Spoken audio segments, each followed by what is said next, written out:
It's time. It's time to open your eyes. It's time to open your mind. It's time to grow up and face reality. It's time to lock and load because it's MeatTrapper time.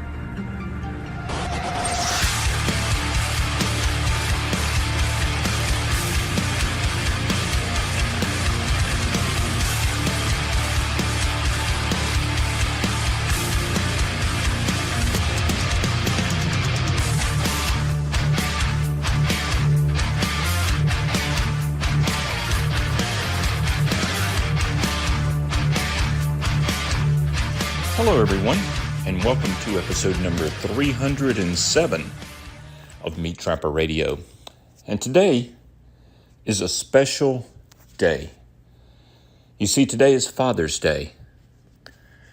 And Father's Day is a celebration of the linchpin of the family and the linchpin of our society and the linchpin of our nation.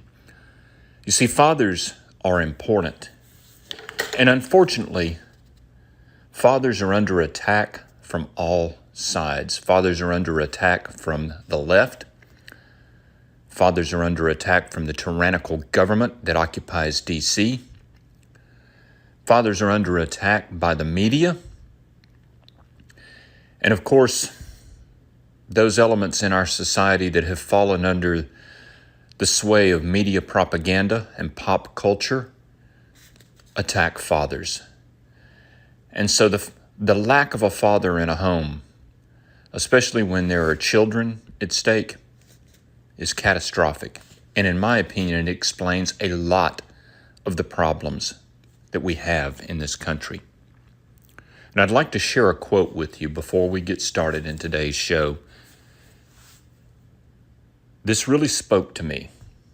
And the quote is, "The father who has selflessly poured himself into the life of his children may leave no other monument than that of his children. But as for a life well lived, no other monument is necessary." Craig D. Lounsbrough. Now, I don't know who he was, but he said a mouthful there. Being a father is often a thankless task. I can tell you from my own personal experience that I have spent my life working, building a career, trying to do the right thing, trying to be responsible, being a good husband, a good father, a good provider, and oftentimes you receive little to no thanks.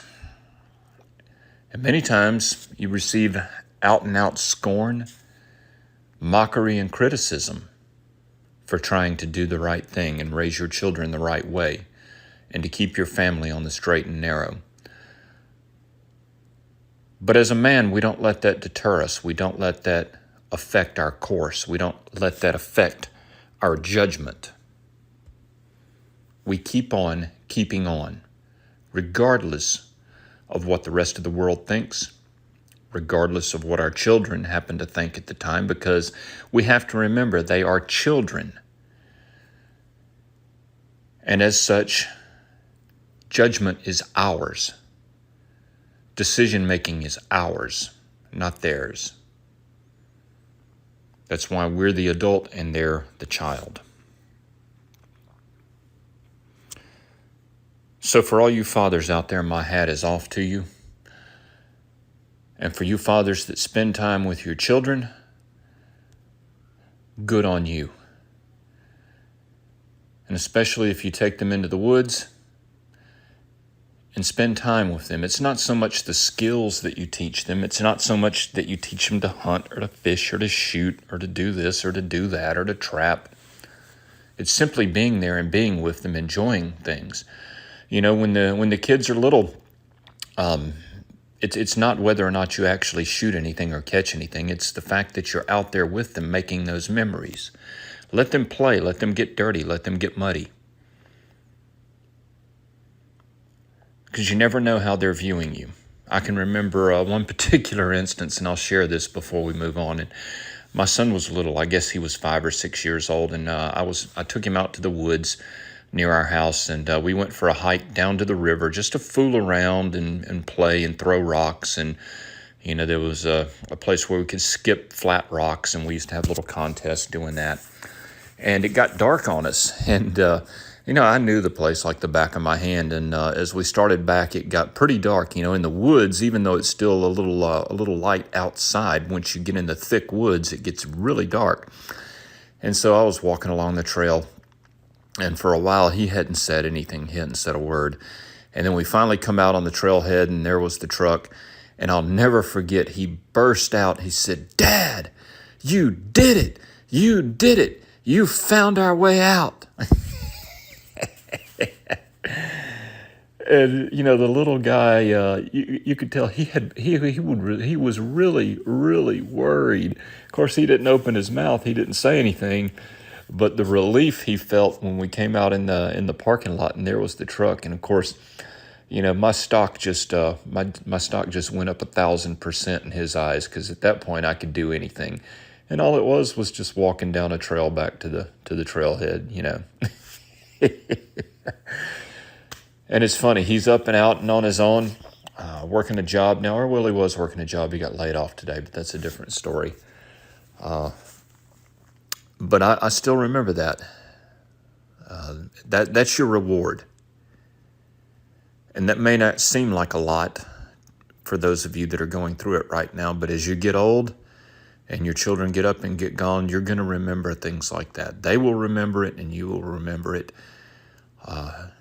And I would not sell that memory for anything.